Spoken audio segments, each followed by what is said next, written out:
died as a result of the invasion of Iraq, they are not part of our remembrance because they're not allowed in our memory.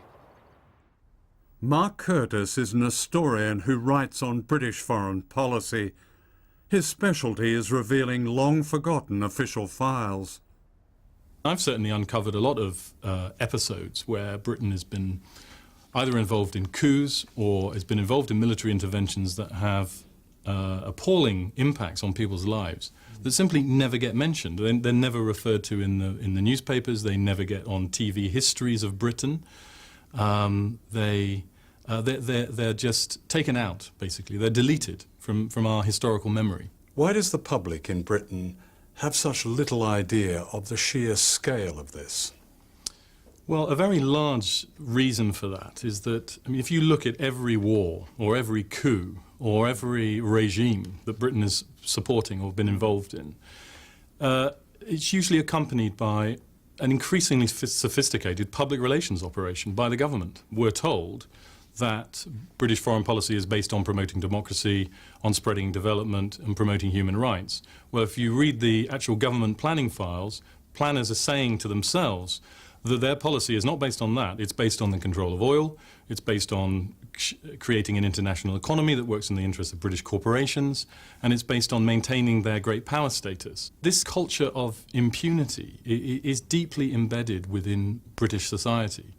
I mean, if you go back, say in the 1960s, a time when Britain was covertly supporting an Indonesian military that was killing up to 1 million people, where Britain was responsible for depopulating the Chagos Islands, and where Britain was arming the Nigerian government that was killing hundreds of thousands of Biafrans in the civil war in Nigeria.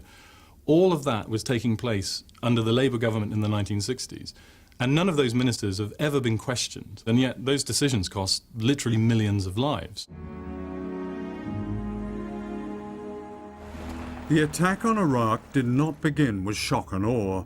During the first Gulf War in 1991, Britain and America deliberately bombed Iraq's modern infrastructure. And when the war was over, the bombing continued. This was seldom reported. During this period of the 1990s, the UN imposed an economic blockade led by Britain and America. Essentials like clean water and vital drugs were denied. In 1998, the United Nations Children's Fund reported the deaths of 500,000 children under the age of 5, a direct result of the sanctions imposed by the blockade.